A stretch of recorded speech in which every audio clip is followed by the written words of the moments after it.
Bismillahirrahmanirrahim. Assalamualaikum warahmatullahi wabarakatuh. Alhamdulillahi rabbil alamin. Wal aqibatu lil muttaqin wa la udwana illa 'alal zalimin. Asyhadu an la ilaha illallah wahdahu la syarika lah. Wa asyhadu anna Muhammadan 'abduhu wa rasuluh. Allahumma salli wa sallim wa barik ala sayyidina Muhammad wa ala alihi wa sahbihi ajma'in wa ba'du. قال المصنف رحمه الله تعالى ونفعنا الله به وبعلومه في الدارين آمين. Berkata Imamul Allamah Syekh Abdul Qadir Al-Jilani, semoga Allah Ta'ala merahmatinya dan kita mendapat manfaat serta barakah ilmunya di dunia dan di akhirat. Wahai kaum, semua jiwa kamu mendakwa dirinya Tuhan ke atas manusia, sedangkan pada dirinya tiada suatu kebajikan pun, kerana dia cuba menyombong diri terhadap Tuhan. Jiwa itu mahu sesuatu yang berlawanan dengan apa yang Tuhan mahukan. Dia juga senang dengan syaitan, musuh Allah, dan tiada menyukai Tuhan. Jika berlaku suatu takdir dari Tuhan, dia selalu tiada ingin menerimanya dan tiada bersabar ke atasnya. Bahkan selalu sahaja dia menentang dan membalah, yakni berbalah. Tiada sedikit pun mahu berserah kepada Allah. Padahal dia sudah mengaku dirinya berpegang kepada Islam. Cara yang begini tentu tiada bermanfaat buat dirinya dan tiada berguna sama sekali. Wahai gulam, lazimkan dirimu takut kepada Allah Azza wa Jalla dan jangan merasa aman dari tindakannya, sehingga engkau menemui Tuhanmu dan menetap kedua tumit hatimu dan tonggakmu di sisinya, serta diberikan jaminan keamanannya kepadamu. Maka ketika itu sahajalah engkau boleh merasa aman. Dan kalau dia telah memberikan keamanan kepadamu, maka engkau akan melihat berbagai-bagai kebaikan di situ. Dan jika engkau telah mendapat keamanannya, barulah engkau boleh bertenang, kerana dia tiada memberi sesuatu apapun lalu dia akan mengambil kembali pemberiannya itu. Sebab apabila dia memilih seorang hamba, nescaya dia akan mendekatkan hamba itu ke sisinya. Dan setiap kali perasaan takut itu menyelubungi hati hamba itu pada ketika itu, kelak dia akan melimpahkan perasaan tenang yang menghapuskan kesemua itu, sehingga hati itu kembali bertenang dan lega. Inilah yang selalu berlaku di antara dia dengan sang hamba itu. Celaka engkau, wahai jahil. Kenapa engkau sampai membelakangi Tuhan Azza wa Jalla dan engkau membiarkan dia di belakangmu? Lalu engkau bekerja buat manusia untuk memuaskan kehendak mereka. Sepatutnya engkau bekerja untuk Allah Azza wa Jalla, serta mendekatkan hatimu kepada Allah dan kenal dia supaya dia mengenalimu. Ada orang yang apabila sudah mengenal Tuhannya dan telah selesai daripada memerangi jiwanya, nafsu syahwatnya, tabiatnya, syaitannya, dan dia telah terlepas dari angkara mereka semua ini dan sekaligus dari dunia yang cuba memikatnya, lalu Allah Azza wa Jalla telah membukakan pintu pendekatan kepadanya. Kemudian dia pula meminta suatu kerja yang boleh dikerjakan selain itu. Maka dikatakan kepadanya, kembalikan ke belakang semula dan bekerjalah dengan berkhidmat kepada manusia dan tunjukkan mereka kepada jalan kami. Sedikit pembetulan. Kembalilah ke belakang semula dan bekerjalah dengan berkhidmat pada manusia dan tunjukkanlah mereka kepada kami. Muslimin dan muslimat yang dirahmati Allah sekalian, masih lagi dalam wasiat, dalam nasihat dan dalam ingatan Syekh Abdul Qadir Jilani rahmatullahi alaihi rahmatan wasi'ah. Di antara kekurangan yang jelas ada pada kita dan ada pada manusia ialah adanya jiwa yang merasakan sempurna. Bahkan cuba menjadikan manusia berfikir sebagaimana dia. Dan cuba untuk menguasai manusia dengan syahwatnya, bukan dengan hukum dan peraturannya. Antara tabiat manusia, kita suka orang lain mengikuti kita, berfikir macam kita, bertindak macam kita.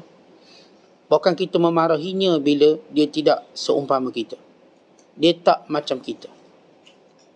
Walhal perkara itu tiada kebaikannya pun, melainkan kerana kita cintakan pujian dan cintakan riasah, yakni ketuanan atau kita sebut sebagai kekuasaan.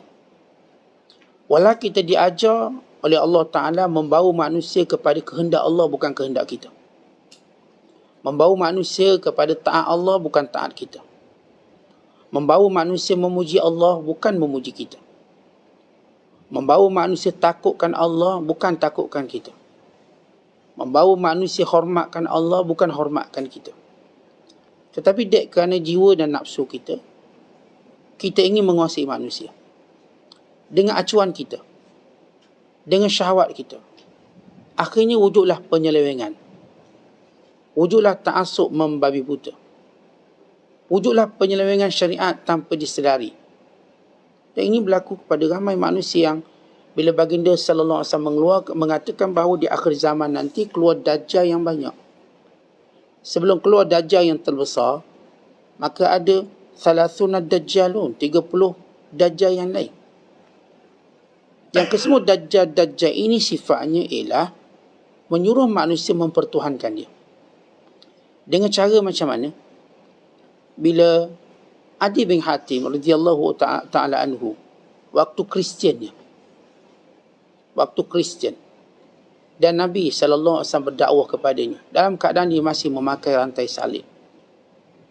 Lalu kata Rasulullah, wahai Adi, bukankah Allah menyebut kamu telah mempertuhankan antara sesama kamu? La yattakhidhu bainakum arbaban min dunillah. Jangan, la tattakhidhu min dunillahi arbaban min dunillah. Jangan mengambil selain Allah sebagai Tuhan. Bila Rasulullah menyatakan ittakhadhu ahbarahum wa ruhbanahum arbaban min dunillah, mereka orang-orang Kristian telah menjadikan padri mereka, menjadikan ulama mereka sebagai Tuhan selain Allah. Lalu kata Adi, ya Rasulullah, kami tidak menyembahnya. Kami tidak pernah menyembahnya. Bagaimana ayat menyatakan ittakhadhu ahbarahum wa ruhbanahum arbaban min dunillah? Mereka telah menjadikan pada padri mereka, para ulama mereka Tuhan selain Allah. Lalu kata baginda SAW, bukankah mereka mengharamkan apa yang dihalalkan oleh Allah dan mengharamkan apa yang dihalalkan oleh Allah? Yakni bila para padri ini buat hukum bukan dengan hukum Allah, hukum nafsu. Ya Allah kata halal, dia kata haram. Ya Allah kata haram, dia kata halal. Allah haramkan babi, Allah haramkan arak, dia kata boleh atas nama ibadat. Bila Allah halalkan perkahwinan, dia kata haram perkahwinan demi menjaga nafsu daripada dipengaruhi syaitan. Maka demikian hukum hakam itu menjadi cacat marabah. Dan Allah menamakan ini sebagai satu aspek mempertuhankan manusia. Maka dalam apa yang disebut oleh Syekh Abdul Qadir, bila kita ajak manusia berfikir macam kita, bertindak macam kita dengan membelakangi hukum Allah, kita cuba menjadi Tuhan pada manusia. Dan bila kita sebut tentang munculnya dajjal-dajjal, dajjal-dajjal ini sampai peringkat mereka mula mencipta agama baru. Bila orang dah suka, dan itu yang mereka nak, orang puji dia, itu yang mereka nak, lalu mereka buat satu aliran baru. Lahirlah aliran kerajaan langit, Ayah Pin sebagai contoh. Lahirlah aliran yang pelbagai. Kita lihat bila seorang tadi mula ada pengaruh jutaan manusia, dia mula mereka agama dia. Itu yang kita lihat dalam, baik di India, baik dalam semua agama kita tengok, baik di India, baik di negara Eropah, baik negara Filipin dan sebagainya. Pasti ada seorang bila dia mula didewa-dewakan, maka dia akan buat aliran baru. Mula dia mendakwa dan mula dia cuba menguasai manusia dengan hukum dia, dengan peraturannya, dengan segala cara-caranya. Syekh Abdul Qadir menyebut inilah kejahatan yang ada dalam manusia sebenarnya. Kita memang cenderung nak suruh isteri kita ikut kita, anak-anak ikut kita, tapi bukan dengan acuan syariat. Hawa nafsu kita. Sekalipun benda tu haram, kita tak apa, ikut abang je. Sekali tu benda tu ternyata tak boleh, tak apa, ikut abah je. Tak apa, ikut aku je. Aku belanja kau makan, aku bagi bulan-bulan, kau ikut cara aku. Lalu dia melanggar perintah Allah dengan mudah. Kita dakwa, kita lihat apa yang Allah sebut dalam Quran. Golongan yang menjadikan nafsu sebagai Tuhan. Afara'aita man ittakhadha ilahahu hawa. Tidak akan kau melihat orang yang menjadikan hawa nafsu sebagai Tuhan. Bukan sampai peringkat Tuhan dengan maksud dia nak suruh manusia pula pertuhankan dia. Ini orang yang ada jawatan. Ini orang yang ada harta. Ini orang yang ada pengaruh. Semua ini cuba kuasai manusia dengan acuan dia. Dia lupa bahawa kita diajar mengajak manusia dengan acuan Allah. Sibghatallah wa man ahsanu minallahi sibghah wa nahnu lahu abidun. Inilah acuan Allah. Mana yang lebih baik daripada acuan Allah? Sesungguhnya kami memperhambakan mutlak hanya pada Allah. Nabi Muhammad SAW, dia tak menyuruh manusia sujud pada dia. Bila ada seorang lelaki datang, ya Rasulullah, izinkan aku sujud padamu. Nabi kata, jangan. Jangan sujud padaku. La yanbaghi li ahadin an yasjuda li ahadin. La yanbaghi li ahadin an yasjuda ahadan. Tidak boleh seseorang untuk sujud pada seseorang. Kalau aku diizinkan memberi izin untuk sujud, niscaya aku suruh isteri sujud pada suami. Itu lebih aula. Kalau aku dibolehkan, tapi tak boleh. Tak ada orang boleh sujud sesiapa pun. Walaupun sehebat mana pun suami kita, kita tak boleh sujud suami. Sehebat mana pun pemimpin kita, kita tak boleh sujud pemimpin kita. Dan pemimpin tidak boleh benarkan orang sujud pada dia. Sesekali tidak dibolehkan. Demikian yang lain. Tapi kalau tidak manusia dengan kealpaannya, dia suka orang sujud dia. Dia suka orang puji melangit walaupun sifat tu tak ada pada dia. Dia suka untuk orang ikut dia walau berlawanan dengan syariat. Maka ini yang mempertuhankan, menjadikan manusia mempertuhankannya. Dia ingat ini hawa nafsu kita yang perlu kita lawan kerana Allah. Sehingga hawa nafsu ini, kata Syekh Abdul Qadir, dia menyombong dengan Tuhan. Dia berlawanan dengan apa yang Allah Ta'ala inginkan. Dia senang dengan syaitan. Dia tak suka dengan segala takdir Allah. Bukan setiap kali datang takdir Allah, dia tak boleh sabar. Dia menentang dan dia merasakan ada yang lebih baik lagi. Maka sesekali sifat ini tak beri manfaat. Tetapi bila ada sesuatu yang kena pada kita, kita tak suka. Bila kita tak suka, kita tak akan ada sabar. Tak akan. Dan bila kita tak sabar, maka mula kita menganggap ada yang lebih baik daripada ini. Terlupa takdir ini paling baik yang Allah berikan pada kita. Tapi kerana kita tak sabar, maka kita tak suka tadi, kita tak sabar, kita mula melawannya. Bila mula melawan, kita mula mengikuti cara yang salah. Tetapi bila kita dapat sesuatu yang kita tak suka, Allah ajar kita, pertama sabar. Itu asas. Yang kedua, Allah ajar kita ikhtiar dengan jalan yang dibenarkan. Doa, perubatan yang dibenarkan. Yang ketiga, Allah ajar kita redha. Redha. Dan yang keempat, Allah ajar kita melihat itu lebih baik untuk kita. Ini proses bila kita melihat satu takdir yang berlaku pada kita. Kita sabar, lalu kita usaha. Kenapa kita usaha? Bagi kuatkan sabar. Kalau sekiranya kita sabar lalu kita duduk diam, lama-lama sabar tu boleh hilang. Saya sakit, saya sabar. Maka saya terus cari obat, saya jumpa doktor, saya pergi klinik, saya pergi hospital. Tujuan ini untuk menguatkan sabar saya. Sebab setiap kali bila kita mencari sesuatu, jalan keluar, sabar kita makin kuat kerana kita yakin insya-Allah dia jalan keluar. InsyaAllah tak lama lagi saya sembuh, insyaAllah.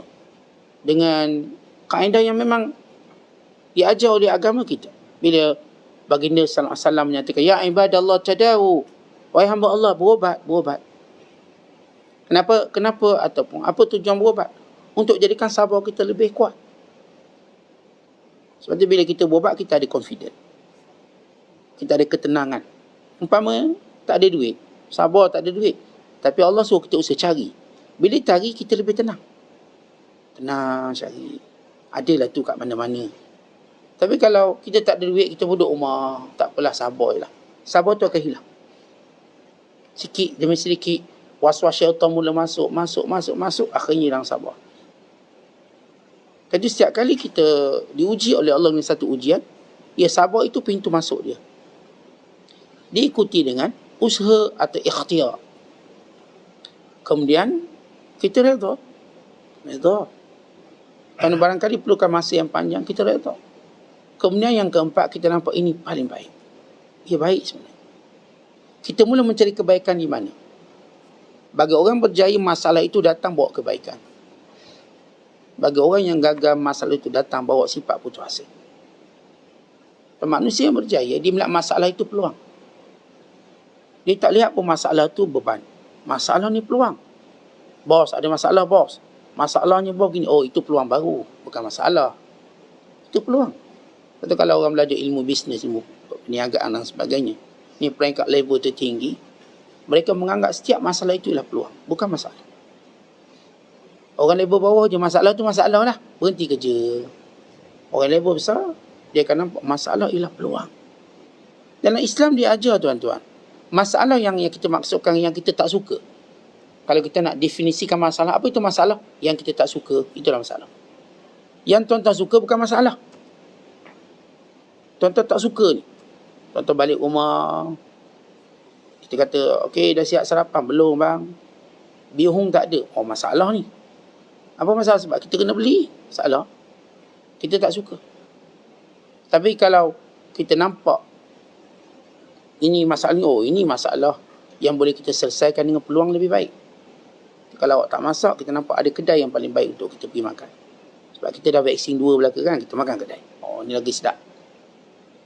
Jadi bila seorang yang benar-benar melihat Allah dalam kehidupan, dia tak pernah lihat masalah itu masalah. Bagaimana nak lihat masalah itu masalah sedangkan Allah dah janjikan setiap masalah itu pahala? Beri pahala dah pahala. Tentang apakah itu pahala? Lebih baik daripada dunia dan isinya. Kan itu saya kata orang beriman melihat masalah itu ialah keuntungan kita. Sebab itu nanti akhirat kelak, bila orang-orang yang melihat seorang yang diuji mendapat pahala yang banyak, mereka minta pulang semula ke dunia untuk mendapat masalah itu. Yang untuk mendapat ujian itu. Tapi orang yang jiwa Tuhan dalam dirinya, maksudnya cuba mempertuhankan dirinya, menganggap diri berpijak pada Tuhan. Dia datang masalah tak nak sabar. Kemudian menentang keras. Kemudian menganggap ada yang lebih baik daripadanya untuk dia lalui. Walau dia mengaku Islam. Maka Islam ni di mana? Islam dengan bahasa memberi maksud al-inqiyad, tunduk. Islam di seluruh bahasa memberi maksud tidak membantah. Imtisal, tak membantah. Li awamirillah wasjinab li nawahi, tidak membantah pada perintah Allah dan meninggalkan larangan yang Allah Ta'ala larang pada kita. Dan untuk memahami Islam tidak membantah dengan apa yang Allah Ta'ala takdirkan pada kita. Waktu datang ujian sesuatu, baik sakit, baik keuangan, baik ke keluarga, setiap kali kita membantah, Allah akan hadirkan masalah lebih besar. Dan Allah hilangkan pahala yang patut kita dapat. Kemudian datang lebih besar. Datang lebih besar sehingga kita menjadi lemah tanpa pertolongan Allah. Bila kita lihat masalah dengan cara yang baik, maka datang jalan keluar, keuntungan yang lebih banyak, ganti yang lebih baik. Bahkan Allah bersama kita, kita makin kuat. Kan itu masalah menjadikan kita matang, menjadikan kita lebih pandai, lebih berpengalaman. Allah Ta'ala hantar Nabi alaihissalatu wassalam. Mereka bukan buat magic atas dunia ini. Datang terus berjaya. Tapi mereka melalui liku-liku perjuangan yang kuat, yang hebat, yang dahsyat. Di sebalik mereka bernama kekasih Allah. Tapi mereka dengan bahasa kita tak diberi muka, melainkan mereka mesti bermujahadah dan berjuang. Umpama seorang anak kaya, anak orang kaya, tak dia beri muka. Untuk kita jadikan dia bekerja, kami tak pergi muka, kami tak turun lahir, bagi gaji 80,000 sebulan. Tak ada. Kamu kerja. Kamu pergi kutip tong-tong sampah. Kamu pergi kutip sampah-sampah. Pergi jual sampah. Biar kamu rasa hina. Lepas tu kamu akan percaya. Nabi SAW, Allah ajar dia. Biar dia menanggung kehinaan yang dilakukan oleh makhluk. Untuk cari makna ikhlas. Akhirnya seluruh makhluk hina Rasulullah. Yang kata gila, yang kata bodoh, yang kata alisih, yang kata gilakan perempuan, gilakan jawatan, yang kata macam-macam. Sehingga mereka berkata, ya Muhammad, in kunta aradta bima ji'ta bihi malan mulkan mallaknaka alaina. Wahai Muhammad, kalau kamu memang nak jawatan, tak apa, kami nanti jadi raja. In kunta aradta bima ji'ta bihi malan jama'na laka amwalana hatta takuna aktsara amwalan aktsarana amwalan. Kalau kamu nak duit, wahai Muhammad, nak harta, kami kumpul semua harta bagi kat kamu. Cukup, jangan dakwah. Kalau kamu ni memang sakit, wahai Muhammad, kami cari doktor, kami belanja. Linasrifa amwalana. Kami akan belanja berapa juta pun untuk obat kamu. Wahai Muhammad, kalau kamu nak perempuan lawa, kami bawa perempuan lawa. Bukan itu yang Nabi SAW cakap. Kalau Nabi cari yang tu, Nabi dapat semua. Begitu Allah uji Rasulullah untuk sabar. Sehingga makhluk melihat Rasulullah semua dengan pandangan hina. Untuk Nabi cuma melihat pandangan Allah. Begitu nafsu ditundukkan. Tapi bila nafsu tak sabar dan cari pula pujian manusia, lupa pujian Allah, akhirnya Allah uji demi uji dia memberontak. Dia tak boleh terima keadaannya. Maka dia ni seperti cuba menjadi Tuhan kepada Tuhannya. Yang ni lawan, menganggap dia lebih baik, dia lebih bagus. Dia melihat takdir ini sepatutnya begini. Sebab tu tuan-tuan kita elok cakap sepatutnya rezeki tu saya punya tu, bukan dia. Bukan kita punya. Kalau memang kita punya, dia tak akan silap alamat. Sepatutnya dia tu kahwin dengan saya, bukan kahwin dengan dia. Tak, memang bukan jodoh kita. Kalau jodoh kita, memang kita pasti kahwin dengan dia. Walau bagaimanapun ujian dia. Begitu kita memahami makna takdir Allah. Tapi yang mengikut hawa nafsu takkan faham benda ni. Dia akan terus marah-marah. Kita dah sebut tadi, kalau dia marah dengan takdir Allah, dia tak akan beri manfaat apa-apa. Allah uji dengan kematian orang kita sayang sebagai contoh. Atau Allah uji dengan kekurangan harta benda kita sesudah harta kita banyak. Kerana Allah sebut dalam Quran, وَلَنَبْلُوَنَّكُمْ بِشَيْءٍ مِنَ الْخَوْفِ وَالْجُوعِ وَنَقْصٍ مِنَ الْأَمْوَالِ. Kami akan uji kamu dengan kurang harta. Naqsin, kami akan uji. Harta tu jadi sikit dengan sebab macam-macam. Wa imma pandemik yang berlaku hari ni, wa imma masalah peribadi kamu, wa imma kerana teknikal yang kamu lakukan. Allah akan uji. Kita pun marah-marah. Kenapa? Harta saya kurang. Kenapa saya bankrupt? Kenapa? Kita katakan itu baik untuk kita. Ia cukup baik. Di bankruptkan dia baik. Tentu ramai businessman terkenal di dunia, mereka sengaja filekan bankrupt. Kerana dengan cara itu mereka boleh untung. Seni bankrupt untuk mencari kekayaan yang orang bawah mungkin tak nampak lagi. Yang kalangan bilioner sengaja filekan bankrupt. Itu cara untuk kaya. Itu cara untuk mereka bebas daripada hutang, daripada komitmen, even daripada LHJN, lembaga hasil dalam negeri. Tapi mereka remain dengan kekayaan dengan cara tertentu. Saya tak boleh ajar, bahaya. Tapi ini satu ilmu yang diketahui oleh sebahagian orang. Dan mereka melakukan di banyak negara. Mereka lakukan di banyak negara-negara terkenal. Untuk mereka mengelakkan cukai, hutang dan sebagainya. Ya, masalah bagi setengah orang ialah satu lubuk kekayaan dan juga lubuk keuntungan. Kan itu kita bila sebut tentang takdir Allah, ia sebenarnya lubuk pahala yang banyak. Tapi hanya sedikit yang memahaminya, dia kerana cinta kita pada dunia. Tuan, kita cinta dunia sangat, sebab tu kita ada terima benda yang tidak sehaluan dengan nafsu kita. Tapi kalau kita cintakan akhirat, kita menerima dengan mudah. Kita nampak kebaikan. Sebab tidak hilang daripada orang beriman, melainkan digantikan lebih baik. Tidak hilang sesuatu nikmat pada kita, melainkan Allah ganti lebih baik. Bahkan Allah akan berikan kedudukan yang lebih baik pada kita. Yang hilang diganti, kedudukan kita akan diperbaiki. Dan kedudukan kita di sisi Allah itu lebih utama. Itu yang lebih kita kehendaki. Sebab nanti bila kita pulang pada Allah, barulah kita tahu kedudukan yang paling mulia, kedudukan kita di sisi Allah. Sekalipun hina pada pandangan manusia. Kemudian Syekh menyebut, wahai gulam, lazimilah takut pada Allah. Sentiasa takut azabnya, sentiasa takut murkanya. Dan jangan merasa aman. Jangan ingat bila kamu buat dosa tak kena hukum. Jangan ingat kalau kamu lalai, kamu tak diberi hukuman. Kamu akan dapat hukuman, cepat atau lambat. Jangan merasakan Tuhan tidak melihat kamu dengan kejahatan kamu buat. Sentiasa takut. Takut-takut iman dicabut. Takut-takut darjat diturunkan. Takut-takut kita mula dijauhi oleh Allah Ta'ala daripada rahmatnya. Dan kerana itu Allah jauhkan kita daripada orang-orang solehnya. Takutlah kita kalau musuh-musuh Allah mendekati kita. Syaitan dan hawa nafsunya. Kebimbangan itu perlu ada. Takut pada Allah, hukumannya, azabnya. Allah tarik nikmat-nikmat yang tertentu. Mesti rasa ketakutan itu kena ada. Dan jangan merasa aman dengan tindakan Allah pada kita. Oh, jangan macam Yahudi kata kami anak emas, kami anak Tuhan, kami kecintaan Tuhan. Jangan. Boleh saja Allah mengubah kita.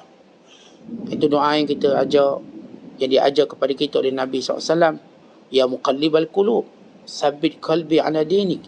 Wahai Tuhan yang membolak-balikkan hati. Terus mencari aman di sisi Allah dengan cara yang sebenar. Bila mana kita dapat benar-benar keamanan dari Allah, maka kita baru boleh bertenang. Sebab Allah yang Maha Pemurah, bila dia beri, dia tak ambil balik. Tapi dia ada syarat. Tuan-tuan jumpa orang yang pemurah, dia bagi tuan-tuan kereta. Tuan-tuan rasa dia ambil balik tak? Takkan. Bahkan bila rosak, dia tolong baiki pula. Dia tolong baiki. Dia dah bagi. Patut itu tanggungjawab kita. Bukan saja dia tak ambil balik kereta yang dia beri pada kita, dia tolong baiki. Dan dia pula tolong tukar kereta lain lebih baik. Begitu perumpamaan. Bila Allah beri kita satu nikmat, Allah tak akan ambil. Bila kita ikut peraturan dia.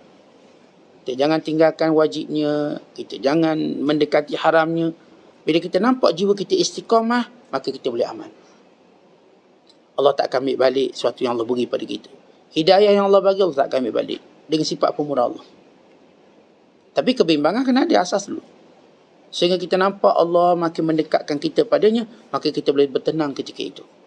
Tenang kita kerana syukur pada Allah. Sebab itu kata, disebut dalam hadis qayyidun ni'am bisyukr. Ikat nikmat tadi dengan syukur. Sebagaimana disebut dalam firman Allah Ta'ala, la in syakartum la azidannakum. Kalau kamu bersyukur akan ditambah nikmat. Dan syukur paling agung bila kita syukur Allah Ta'ala pilih kita untuk terus mentaatinya. Taat, maka kita syukur. Akhirnya kita nampak ketaatan kita bertambah. Bukan kerana riak atau unjukkan. Kita nampak taat ini menjemput ketaatan yang lain. Kerana ketaatan ada adik-beradik dia. Satu adik-beradik kita kenal, kita akan kenal semua keluarga dia. Tentang kenal satu kebaikan ada adik-beradik dia. Maka dia akan ajak adik ni, kenal abang ni dan sebagainya. Akhirnya kita dapat yang besar sekali ibu kebaikan. Bila kita berada pada ketika itu, dalam situasi itu, kita mula rasa dekat dengan Allah. Maka setiap kali kita bimbang, Allah akan tenangkan kita.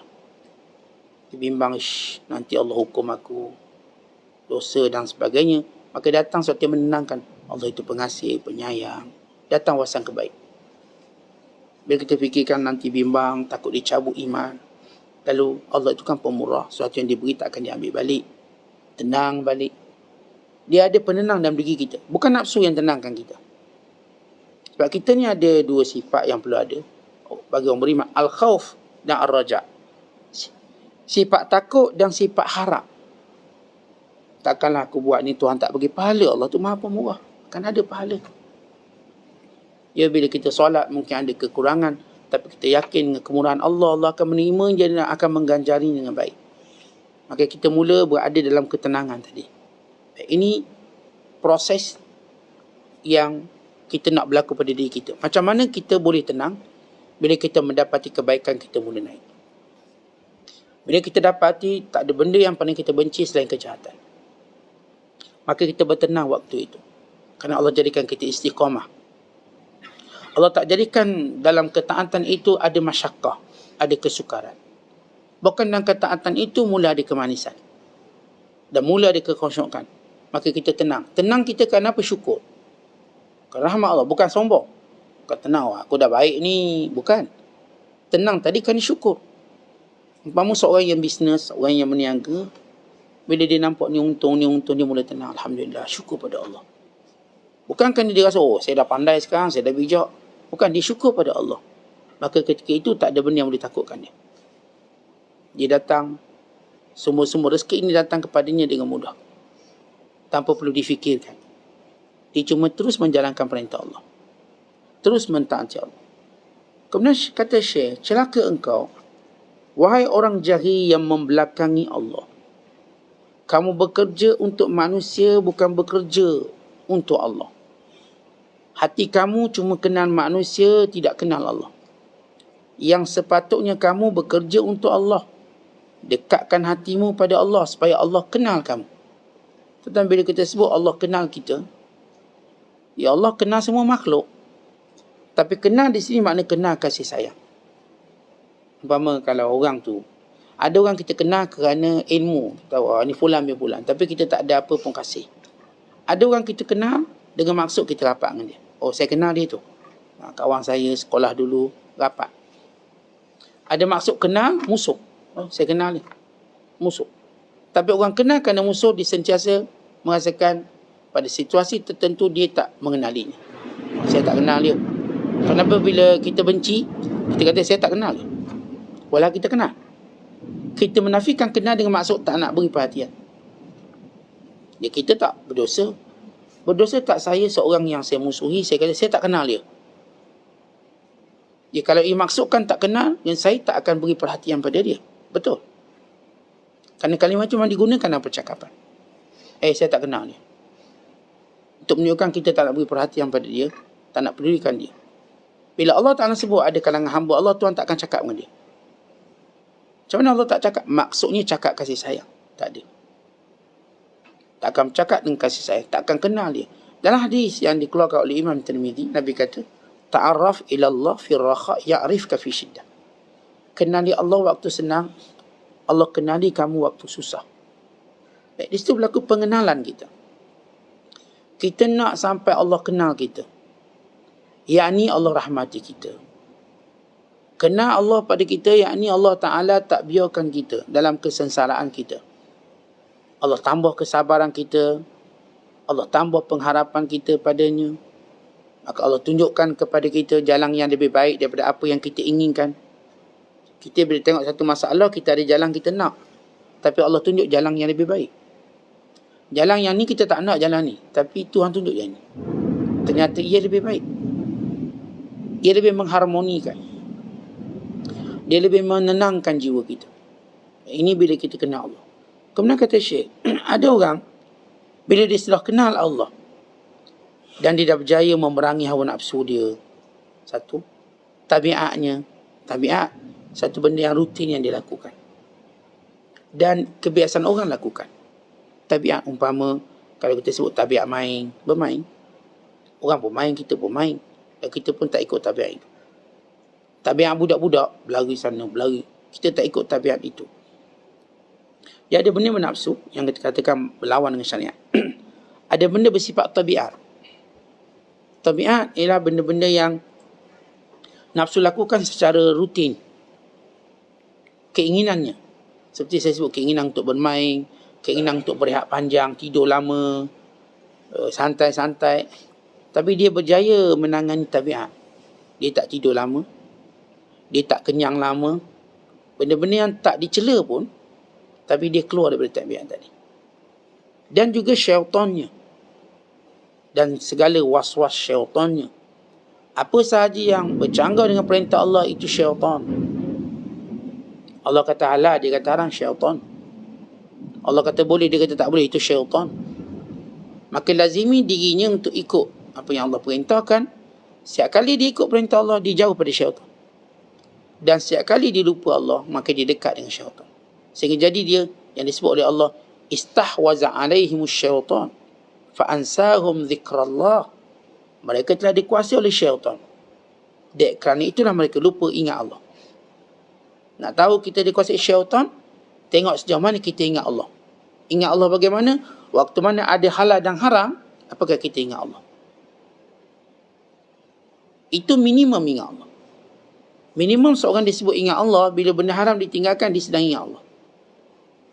Bila benda wajib atau benda fardu dengan benda yang haram dilakukan yang fardu, maka dia sedang ingat Allah. Siapa yang menuntut ilmu, dia sedang ingat Allah. Walaupun lidahnya tak kata astaghfirullah dan zikir dan sebagainya, dia duduk dalam majlis ilmu, dia ingat Allah. Siapa yang sedang solat, dia sedang ingat Allah. Siapa yang menjauhi perkara yang Allah larang, dia sedang ingat Allah. Ini secara minimum. Dia yang secara maksimum, orang yang sentiasa berzikir dengan lidah dan hatinya, sentiasa mengetahui gerak-gerinya diperhatikan oleh Allah. Ini kesempurnaan orang tu. Tapi minimum orang, bila tuan-tuan hidup, tuan-tuan tak buat benda yang Allah larang, tuan-tuan ingat Allah. Bila tuan-tuan tidak mendekati benda yang Allah Ta'ala larang kita, haramkan, kita mengingati Allah. Bila kita buat benda yang Allah suruh, kita sedang ingat Allah. Bila kita ingat Allah, berarti kita telah melumpuhkan syaitan. Tapi bila kita tak ingat Allah, maka syaitan menguasai kita. Baik, kalau dia terlepas dari semua angkara ini, bukan daripada dunia yang cuba pikat dia. Macam mana dunia pikat? Pertama, dunia pikat, dia kata kamu akan kekal di sini. Dia kata tak, saya akan mati. Yang kedua dunia pikat dia, ini lebih baik. Dia kata tak, akhirat lebih baik. Yang ketiga, dunia pikat dia, banyakkan masa untuk kami. Dia kata tak, saya nak banyakkan masa untuk akhirat. Dia berjaya gagalkan segala pikat lain dunia ni. Setiap kali dunia berbicara, dia ada jawapan yang berlainan. Dunia kata bertenanglah di sini, tak, tenang saya di akhirat. Dunia kata kamu kekal di sini, tak, saya bila masa boleh mati. Dunia berkata di sini tempat sebenarnya kekayaan kamu, bukan kekayaan saya di akhirat. Setiap kali dunia cuba menjadikan dia melihat tempat ini paling untung, dia kata tak, akhirat paling untung. Sebab itu dia tak akan dilewatkan oleh dunia untuk buat benda akhirat. Jauh sekali untuk meninggalkan akhirat. Ini orang berjaya mengatasi dunia yang cuba memikatnya. Baik, kalau kamu dah sampai macam tu, kata Syekh, maka Allah akan mula buka pintu pendekatan kepada Allah. Dan sampai masanya bila kamu makin dekat dengan Allah, maka Allah mula menyuruh kamu menyeru manusia untuk dekat pada Allah. Tuan-tuan, bila kita sebut insan Rabbani, tadi istilah Rabbani, para ulama menyebut Rabbani ini dia akan ada 4 sifat dia. 4 sifat. Yang pertama, dia mempelajari kebenaran. Bersungguh-sungguh untuk mempelajari kebenaran tersebut. Sehingga dia tahu mana haram, mana halal, mana dosa, mana pahala. Sebab tu selagi mana kita tak tahu benda tu semua, kita mesti terus belajar. Bab muamalah kena tahu halalnya mana, haramnya mana. Bab ibadat kena tahu mana halalnya, mana haramnya, mana sahnya, mana batalnya. Dalam bab jiran, dalam bab semua, sehingga dalam kepala kita, tuan-tuan, dah tahu semua benda ni. Tak tahu, maka duduk belajar lagi sampai kita tahu. Yang kedua, peringkat kedua yang perlu dijalani dan dilakukan oleh kita ialah beramal dengan apa yang kita tahu. Mesti beramal. Sesudah kita beramal, yang ketiga ialah mengajak manusia pada apa yang kita amalkan ini. Ini peringkat yang disebut oleh Syekh Abdul Qadir juga. Bila mana kita sudah dekat dengan Allah dengan amalan, maka kita ada satu perintah yang perlu kita lakukan, ajak orang. Ajak orang. Bila Allah berikan kebenaran pada Nabi SAW dan Rasulullah beramal dengan kebenaran tadi, lalu Allah perintahkan, wahai Muhammad, qum fa'anzir wa rabbaka fakabbir. Wahai Muhammad, sekarang bangun, beri peringatan. Seorang tak disebut Rabbani kalau dia tak ajak orang buat baik. Dia bukan Rabbani. Dia mungkin disebut orang abid, ahli ibadat, tapi bukan Rabbani. Baik, bila dia ajak orang buat baik, ini peringkat ketiga yang disebut oleh Syekh. Ada satu lagi peringkat yang akan menyempurnakannya. Yang keempat, iaitu dia mesti bersabar dengan segala kerenah, kesukaran dakwah ini, kejahatan manusia yang bakal dia akan hadapi, dan juga segala permasalahan yang ada pada jalan dakwahnya ini, dia tanggung semuanya kerana Allah. Jadi cari kebenaran, dia beramal dengan kebenaran, dia mengajak manusia pada kebenaran tadi, dia bersabar dalam proses dia menyampaikannya, dengan kejahatan makhluknya, kemalasan dirinya, mood dia kadang-kadang okey, kadang-kadang tak okey. Itu kejahatan dirinya. Sebab itu kita selalu ingatkan, Jangan mood mempengaruhi baik atau jahat kita. Ada hari nak jadi jahat, kita pun macam ni. Ada hari nak jadi baik, kita pun baik. Jangan. Kita hidup bukan dengan mood. Kita hidup dengan syariat, dengan perintah. Sekalipun kita malas. Ya, kadang-kadang dalam waktu kita malas buat. Baik, kalau kita malas buat macam tu, kita buat cara yang lain. Tapi buat tetap buat. Kadang-kadang datang kemalasan kita untuk solat. Berdiri, maka solat duduk. Solat tu tetap buat. Malas kita menuntut ilmu. Baik, ilmu apa yang malas ni? Anak bani, ambil ilmu lain belajar. Tapi kekal menuntut ilmu. Kekal. Kalau kita bosan dengan satu ilmu, jangan bosan pada menuntut ilmu. Saya bab pekon ni bosan sikit lah. Okey, pindah bab lain. Bab yang mana kamu tak bosan supaya kamu terus dalam kebaikan belajar. Yang tu boleh teknikalnya boleh ubah. Tapi belajar tak boleh ubah. Tetap belajar. Oh, saya bosanlah belajar ustaz tu, tak apa. Belajar ustaz lain. Jangan berhenti belajar. Kita bosan ustaz tu, ustaz lain pun kita tak pergi, maka kita dah berada dalam turut corotan ke belakang. Tercorok. Kalau tuan-tuan tak suka belajar dengan orang ni, pulang dia pulang. Kalau rasa tak banyak, dapatlah maklumat. Okay, pindah belajar dengan orang lain. Tapi jangan berhenti belajar. Mungkin tuan-tuan boleh berhenti berguru dengan orang tu, tapi tidak berhenti belajar.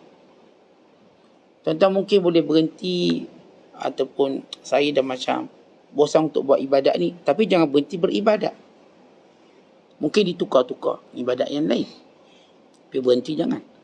Sebab itu bila seorang ada 4 maratib, peringkat ini dipanggil Rabbaniyin. Ini disebut oleh Syekh Abdul Qadir. Waktu mana kamu dah dekat dengan Allah, Allah akan pasti perintah kamu, ajak manusia untuk kenal aku. Dallahum alayya, tunjukkan mereka tentang aku. Karena itu kita lihat para Nabi alaihi wassalatu wassalam, mereka sampai peringkat sempurna tadi. Apa yang mereka dapat, mereka ajak. Dan mereka pun bersabar dengan kejahatan orang. Yang jenis pukul lah, yang hina lah. Yang jenis nak bunuh pun ada. Tapi semuanya baginda sallallahu alaihi wasallam sabar. Dan Rasulullah turunkan sifat ini, mujahidah ini, perjuangan ini pada kita semua. Beginilah jalan Allah. Sebab itu bila Rasulullah menyatakan, ulama waris Nabi, bukan maksud dia dapat pangkat VIP. Untuk dia bersenang hati, goyang kaki. Bukan. Untuk dia melihat tanggungjawab. Dan untuk dia mendapat apa yang dipatut dapat. Dari ujian. Bukan dari pangkat dan kurniaan. Tapi dari ujian dan ujian. Bagi membuktikan keikhlasannya kepada Allah. Maka siapa pun nak jadi waris Nabi, bersedia untuk diuji. Bukan bersedia untuk dipuji. Bukan juga bersedia untuk menjadi VIP. Bersedia untuk diuji. Sampai peringkat kamu mungkin dibunuh di penjara. Maka itulah sunnatullah. Ya, kalau tak kena penjara tak apalah. Tapi benda tu kamu kena tahu dia akan berlaku. Benda bersedia untuk berlaku. Kalau tak berlaku tak apa. Supaya kita jangan dibuai dengan angan-angan yang palsu tentang jalan ini. Ini bukan jalan Superman. Ini bukan jalan Spiderman. Ini bukan jalan superhero. Ini jalan mujahadah. Untuk kita sampai kepada Allah. Untuk kita tenang di sisi Allah. Bukan tenang di sisi manusia. Begitulah perjalanan hidup yang Allah Ta'ala perintahkan kita buat. Wallahu a'lam bishawab. Assalamualaikum warahmatullahi wabarakatuh.